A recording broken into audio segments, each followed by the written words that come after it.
From Washington, D.C., this is the Muslim News on Muslim Network TV. Assalamu alaikum, I'm Hena Zuberi. First, the headlines.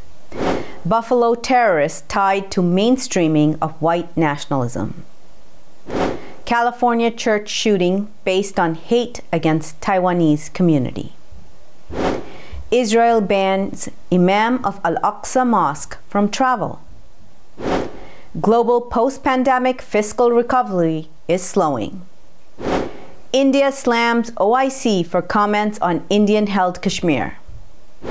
The Met marks 10th anniversary of Islamic wing. And our top story tonight. Critics say Sunday's shooting massacre in Buffalo, New York that left 10 people dead and 3 wounded was motivated by racism tied to white supremacy. The 18-year-old white male shooting suspect was taken into custody at the scene of the crime at Tops Market. Peyton Gendron has been charged with the murders he live-streamed online, authorities said. He also posted a 180-page white nationalist manifesto rife with anti-black racism, anti-Semitism, and conspiracy theories about white replacement, they added. The document, reviewed by News 4 in Buffalo, plotted the attack in grotesque detail, down to the minute, and included diagrams of his path through the store. Gendron said he specifically targeted the Tops Market on Jefferson Avenue because its zip code has the highest percentages of black people near his home. Authorities in Southern California say a man who opened fire Sunday in a Taiwanese church, killing 1 and injuring 5 others, was a Chinese immigrant. The suspect's actions were motivated by hate against Taiwanese people and their country, authorities said. Orange County District Attorney Todd Spitzer said that there's evidence the man had an absolute bias against the Taiwanese as a Chinese or mainland national. Police say 68-year-old David Chu entered the Taiwanese Presbyterian Church in Laguna Woods, southeast of Los Angeles, and opened fire in the middle of the congregation. As people started screaming and running for cover, 52-year-old John Cheng charged at the shooter to disarm him and was killed in the process, police say. They also say if not for Cheng's heroism, the situation could have been much worse. 4 Muslim inmates at the Spokane County Jail in Washington State have filed a lawsuit in U.S. District Court citing religious discrimination. They claim their requests for halal food before and during Ramadan were not met. They say this is a violation of the First Amendment and the Religious Land Use and Institutionalized Persons Act. Ernest Carter filed the lawsuit on behalf of Muslim detainees Benjamin Higgins, Eric Sandoval, and Dean Albrecht. It alleges 19 instances of religious discrimination, many involving dietary requests dating back to January 2021. Ibu Patel started to bring people of different faiths together for dialogue and service projects in his basement office on Chicago's Northwest Side. 20 years later, now Patel heads a nonprofit with a staff of 54, a budget of $14 million, and programs on hundreds of college campuses. The 46-year-old's organization, formerly known as Interfaith Youth Corps, is being renamed Interfaith America to reflect its broader goals. In his new book, We Need to Build Field Notes for Diverse Democracy, Patel pushes for a broader vision of American religious values. On Monday, the largest Muslim civil rights and advocacy group in the United States supported efforts in Fairfax to rename the city's Confederate-themed streets. Ibrahim Hooper, spokesman for the Council on American Islamic Relations, called on Fairfax City Council in Virginia to drop all Confederate-related street names. He also urged towns and cities nationwide to take similar action to repudiate the racist legacy of Confederacy. Hooper said symbols of treason, white supremacy, and systematic anti-black racism do not belong in a diverse community. CARE also supported removal of Confederate-themed names from public buildings and spaces in Virginia's Shenandoah County School District and Las Cruces, New Mexico. On Monday, Israeli authorities barred the Imam of Al-Aqsa Mosque, Sheikh Ikramah Sabri, in occupied East Jerusalem from travel for 4 months. The Imam's office said he was handed an order with the ban from the Israeli intelligence service. It cited a real threat to state security for the restriction on Sabri's travel. His defense lawyer, Hamze Kotene, said the ban was a part of Israel's repressive measures against the preacher to restrict his religious role. Meanwhile, Israeli forces fired tear gas and rubber bullets at Palestinians following the funeral procession of Walid al-Sharif at the Al-Aqsa Mosque compound. The Palestinian man died Saturday of wounds suffered last month during a run-in with Israeli police at the compound. The world's economy's post-pandemic recovery in 2021 slowed down sharply and will continue to do so this year and next, according to Fitch ratings. The agency said fiscal recovery has been affected by higher commodity pricing, rising inflation, increased borrowing costs, slowing of the real GDP growth, and the war in Ukraine. Under current circumstances, the median global fiscal position would return to its pre-pandemic level in 2029, according to a Fitch report. Policy interest rates are rising, which marks an end to the era of low government borrowing costs, primarily benefiting developed market sovereigns, the report said.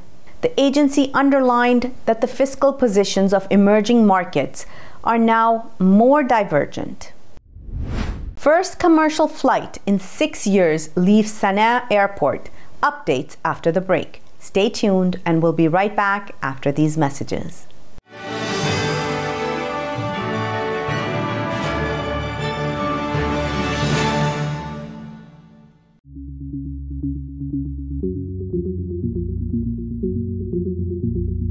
If I could be you, and you could be me for just 1 hour.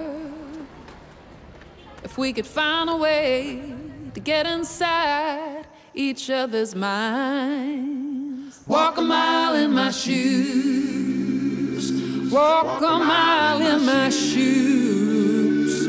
Well, before you abuse, criticize and accuse. Walk a mile in my shoes. Billboards are popping up all over the country with an... Our neighbors don't realize that Muslims are absolutely opposed to ISIS. Salam. My name is Abdul Malik Mujahid. I'm an Imam in Chicago. 16 shots! No me! No justice! No me! So how do we bring up the energy which can really have an impact on the world? You need to build bridges of understanding among people, and we need to have America moving forward. That lesson learned has brought the strength of humanity to America, which is the diversity. Mujahid Talks, only on Muslim Network TV. Faithfully connected.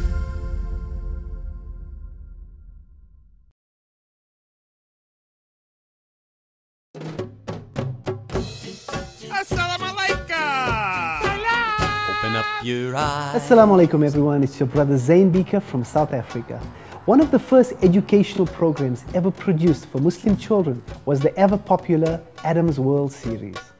The colorful and comical Muslim puppets stole the heart of a generation.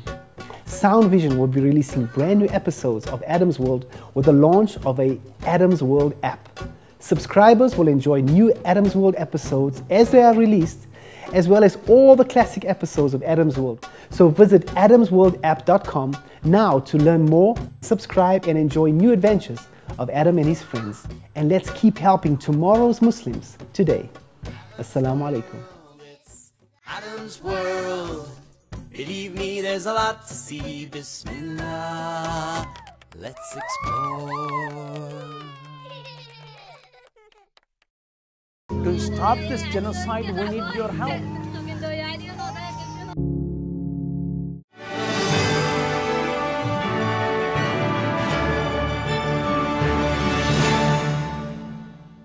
Welcome back. On Monday, the first commercial flight in nearly 6 years took off from Yemen's rebel-held capital Sana'a, a major step forward in the peace process. The Yemeni plane carried 126 passengers, including hospital patients needing treatment abroad and their relatives. It took off for the Jordanian capital Amman just after 9 a.m. local time, AFP journalists reported. Before takeoff, the plane with red and blue tail livery taxied through an honor guard of 2 fire trucks spraying jets of water. Sana'a's airport has been closed to commercial traffic since August 2016 because of airstrikes by the Saudi-led military coalition fighting Iran-backed Houthi rebels. U.S. President Joe Biden has authorized the deployment of American troops to Somalia, reversing a decision by his predecessor. Last year, former President Donald Trump removed nearly all forces that had been operating in Somalia. The White House on Monday confirmed Biden's decision, which was based on a request by U.S. Defense Secretary Lloyd Austin. Re-establishing a persistent military presence in Somalia will enable a more effective fight against Al-Shabaab, the White House Press Secretary Karine Jean-Pierre said. The militant group has increased in strength and poses a heightened threat, she added. Before Trump's withdrawal, the U.S. held about 700 troops in Somalia helping local forces defeat Al-Shabaab. The U.S. military also occasionally carried out strikes in the country and had troops in nearby countries. In a controversial move, one French city is moving to allow women and men to dress how they want in its pools. Grenoble's Mayor Eric Piolle, one of the nation's highest-profile Green politicians, championed the initiative. Piolle rallied enough votes on a city council to approve the measure.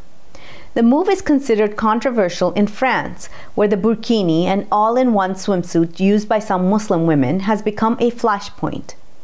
Some critics see it as a symbol of creeping Islamism and an affront to French secular traditions.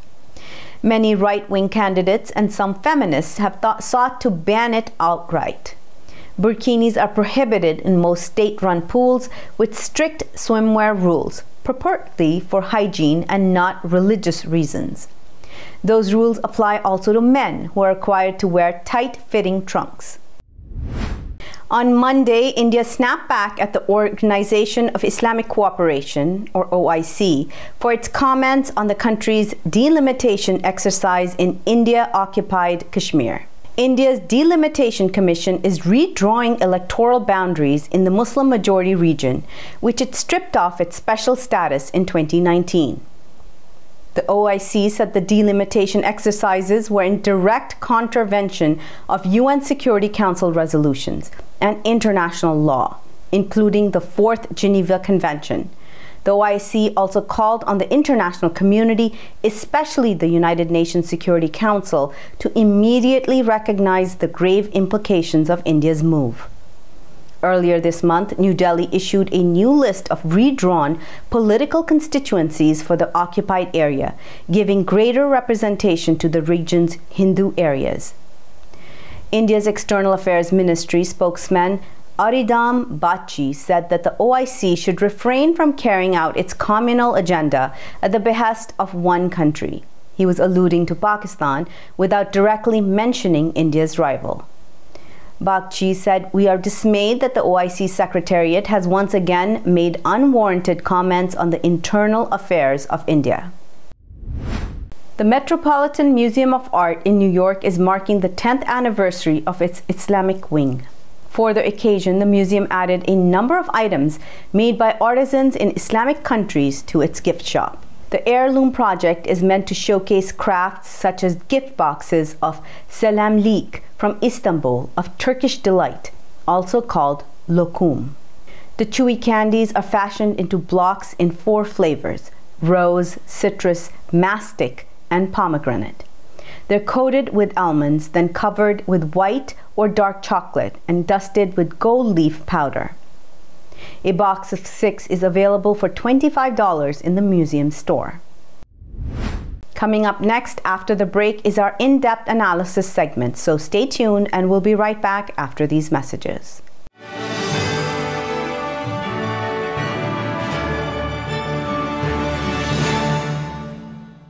Assalamu alaikum.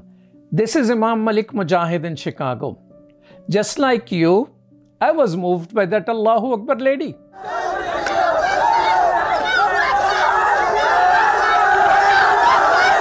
She stood her ground, fearful of none, for her hijab and for her education. Sisters and brothers, Indian Muslims are facing a genocide. India does not care for Muslim protesting, but it does care for the world opinion. Therefore, we must push the United Nations. The UN has a responsibility to protect. They must prevent genocide. Please sign this UN petition now. Get others to sign. It will help. Trust me, it will help.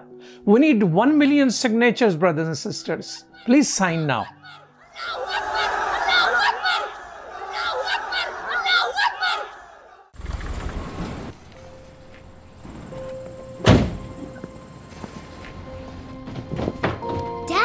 They took over my bedroom. Come on, come on. Okay, Dad. 1, 2, 3.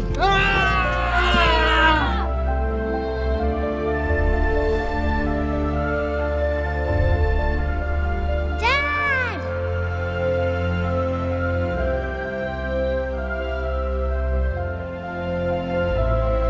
You saved me. Dad? Are you okay? I'm fine, dear.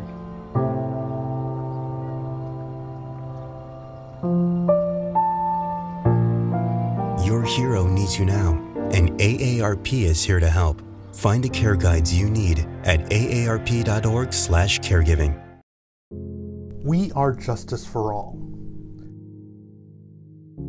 Headquartered in the heart of downtown Chicago, Justice for All is a global humanitarian initiative dedicated to raising awareness for human rights concerns impacting vulnerable minority groups.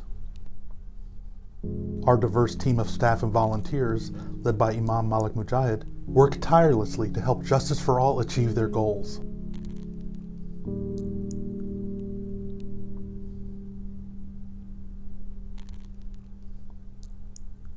We promote policies that protect religious freedom, address the root causes of mass displacement, and recognize the plight of refugees and forced migrants. Together, we can continue to stand up for justice. Justice for all.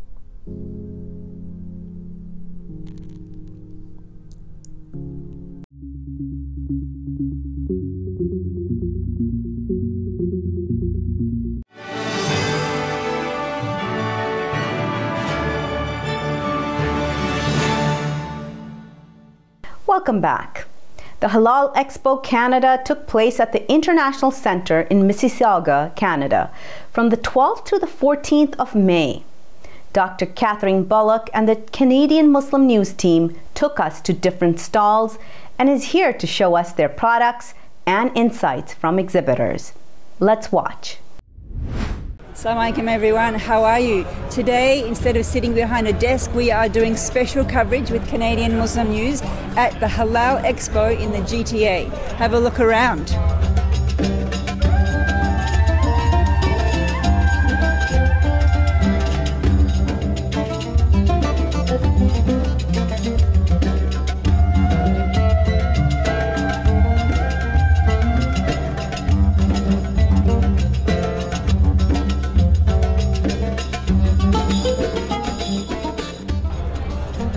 There are a lot of exhibitors. This is called a business-to-business event, which means basically trade and wholesale. businesses selling to businesses before they get to us, the consumer. There are over 100 brands. It's the second time apparently this exposition was held. The first time was way back in 2019 and the pandemic got in between. But everyone's excited to be here today to show their products. And a very special day for me, first time ever media pass. So let's go.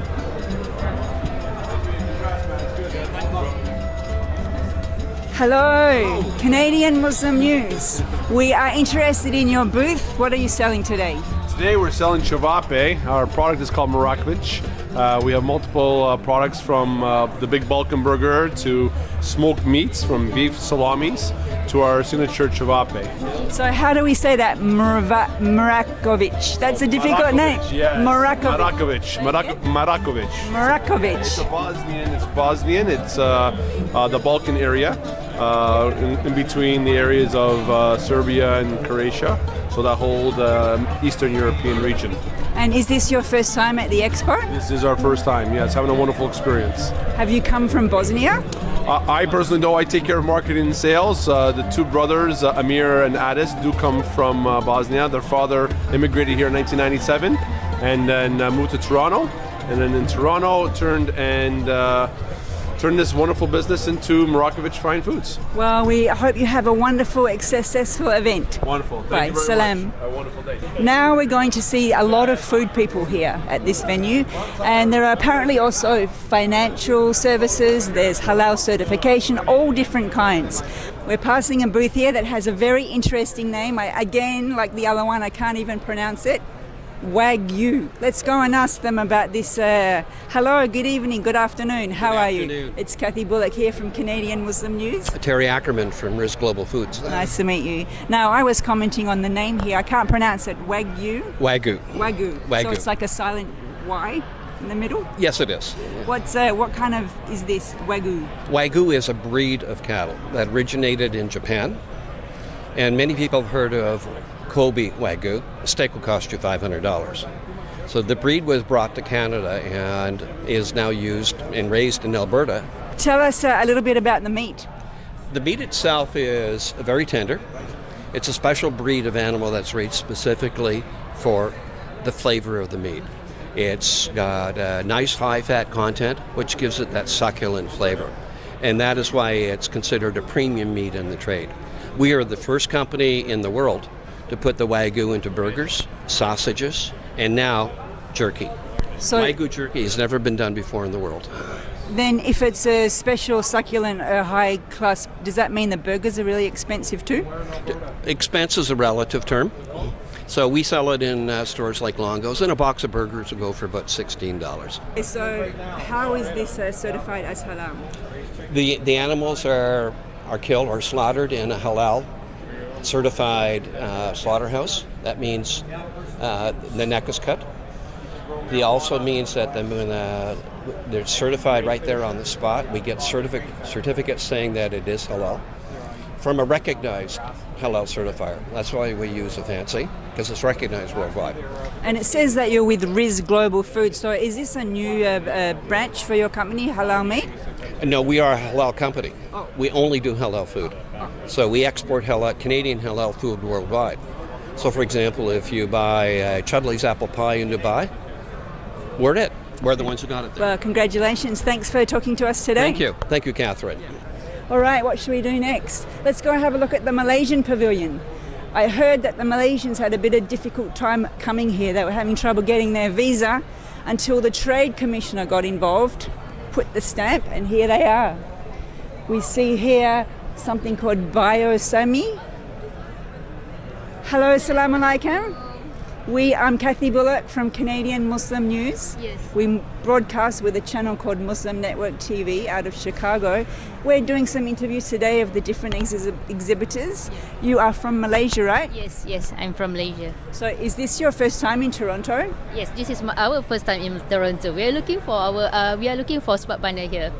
And how long are you going to stay? We are staying for until 20th May. That makes sense. I know I'm from Perth. It's a very long flight from Malaysia, right? Like 25 hours or something? Yes, true. So have you got over the jet lag yet? Yes, yesterday. Oh, good, congratulations. What do you have here for display? Okay, this one is 100% organic product. This is lemon tea. This is organic botanic drink. This one is ginger. This is good for your body, good for increase your immune system, good for corona nowadays. Okay, this one is our Malaysia have the best madu is called tualang. This is good for your energy also. All the products contain this honey. This is good for your. So it's a very special honey. Yes, Malaysia honey. Malaysian honey. Yeah. What kind of flowers are the bees eating? This is, tualang stay at tualang tree. Oh, it's a tree. Yeah, it's tree. It's a very, very big tree. Okay, this one is organic coconut sugar. It's replace sugarcane with this sugar. This you can use in the water or your foods. Either with the cookies also can. Very high in calories, I guess. No, this is no. This is good. Even diabetic, we recommend use this sugar.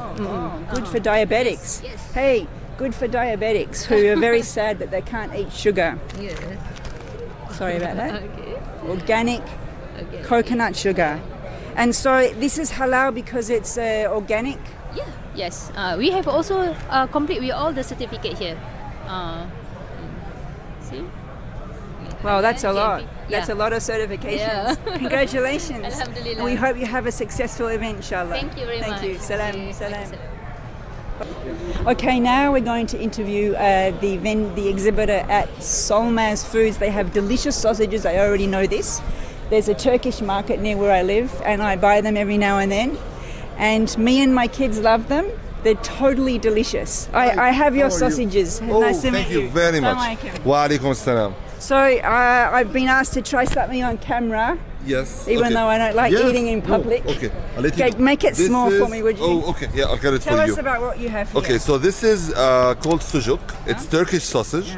It's all beef, HMA halal certified and federally approved. It is fermented beef, semi-dried. Spice profile is based on paprika, cumin, and a hint of garlic.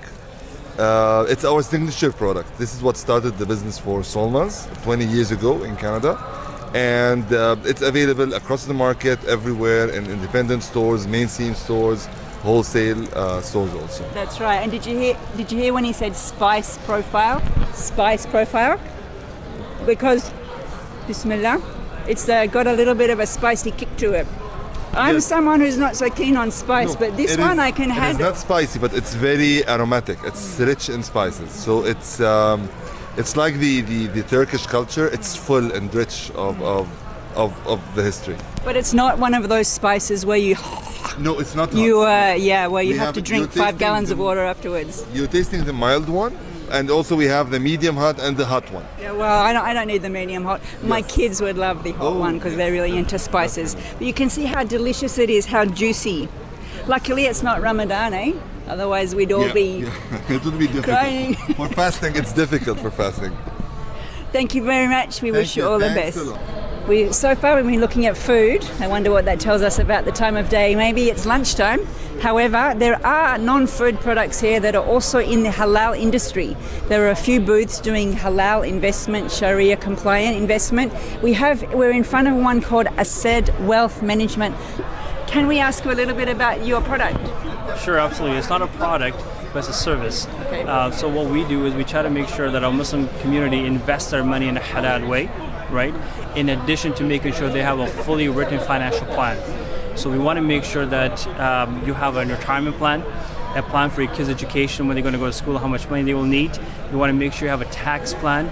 You make sure you have a will, a power of attorney. How do you pass your wealth down to the next generation, and while investing your money in the most halal way possible. And that's why you call it wealth management, because it's not it's multiple services. That is true. That is very true. Because again, keep in mind, for the longest time, we have been trying to find solutions to invest people's money in a halal way.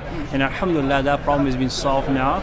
But now the question is we got to move forward, because the most affluent people in Canada are not thinking about if their investments are halal or haram. They're thinking about, how do I leave a legacy behind for my children? How do I leave money behind for my charities, right? They're thinking 10, 20 steps ahead of us. So my job, inshallah ta'ala, is to make sure that we invest our money in halal way, but also we have a full wealth planning in addition to that. So what is going to make an investment halal? Good question. So there's actually quite a few criteria that we go through to make sure that happens. The first one is that we want to make sure that you avoid any investments in haram sectors. So that includes, advertising, media, porn, pornography, tobacco, alcohol, banks, and things like that. So that's number one. If we use an example of Costco, on surface level, Costco seems to be halal, because it's a grocery store, right? You walk in, you buy your groceries. But if you look at it, when you walk into Costco, there's 3 different buildings. There's a main store, there's the gas station, and then there's the alcohol store. The revenue from the alcohol for Costco is more than 5%, and therefore it's not halal. That is how detailed we get with each individual companies within the portfolio to make sure it's done in a halal way. But we live in a capitalist society. Does that mean there's anything left? Are there companies that actually meet those very high standards? Yeah, many of them actually. Companies like Apple or Tesla or Google, or those companies are all halal. And after applying the strict criteria that we do apply, yeah, there's a lot of companies that are left. An example, this is S&P 500. So S&P 500 is the 500 biggest companies in US, right? That's the one we hear all about. Is S&P up, S&P down? Okay, if you take those 2 criteria I just talked about and you apply to the 500 biggest companies, you're left with about 200, 290 companies that actually meet the criteria of being halal. That's not too bad. Now, is there something called the Dow Jones Islamic Index? Yeah, there's actually many indices that exist. There's a Dow Jones, there's the FTSE, there's the S&P. Within Canada, there's the TSX 60, which is the 60 largest companies in Canada.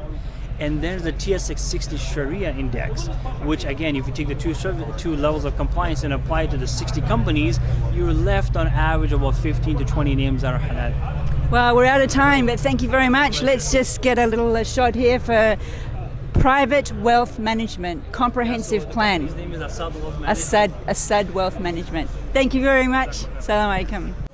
We are now walking around. We're at the back of the exhibit. We've passed quite a few booths. Look here at the Indonesian pavilion. They have a very beautiful banner. I don't actually know what you call that circular one, and all kinds of products. We're going to walk right around, and then we'll have a look at what they have on offer. Different people coming from Indonesia. Similar kind of flight distance than Malaysia. It's a very long flight. When I go home to Perth, it's like 29 hours door to door if you get good connections. I go different ways. Sometimes I go through, I don't remember if I've ever been through, oh yes, I have been through Malaysia. They have a very nice airport. We see here all different kinds of food products. And look, they have a special entrance. And what's your name? We can't see your... All right, so I'm Putri. Putri. I'm from Indonesian Trade Promotion Center based in Vancouver. Oh. Yeah. So you come from Vancouver to Toronto for this event? Right. So this is actually we're... Can I hold it? Yeah, should I? All right. So we're actually together with in ITPC Vancouver and then Trade Attaché Ottawa, supported by Embassy in Ottawa, Indonesian Embassy in Ottawa, and Consulate General of Indonesia in Toronto. That's nice. So if I talk, can you hear me? If she's holding it? Tell us a little bit about the exhibitors you have here today. All right, so we have 6 vendors here, exhibitors from Indonesian companies. We have coffee, we have Indonesian snacks and beverage. We have instant rice and also noodle from Indomie, if you know, Indo food. So that's very popular in Indonesia. All of them are halal, and that's from the best Indonesian selected products. Well, I like fast food, so 3-minute noodles, it sounds like a good idea. Yeah. And have the exhibitors come from Indonesia, or are they also based in Vancouver? Most of them based in Vancouver. Based in Vancouver, based in Toronto, so all over Canada. We also have a representative from Mayora. So Mayora is one of the Indonesian leading products here. So I think they already come into a supermarket in around Canada. And are they made in Indonesia and then shipped over? Yeah, right. They're shipped over here, and then I think they have the storage here. They are working together with the distributor in Canada. Right. Well, thank you very much for your time. Thank you very much. We hope you have a successful event. Thank you very much. Bye-bye. Salam alaikum. Bye-bye. And as they say on Looney Tunes, that's all, folks. Thanks for joining us. Catherine Bullock here with Canadian Muslim News special coverage of the Toronto Halal Expo. Great stuff, Kathy. That's all from our Washington studios tonight. Thank you for tuning in. You can find previous episodes and more on our YouTube or Facebook. For more content, keep watching Muslim Network TV or visit muslimnetwork.tv. Assalamu alaikum and good night.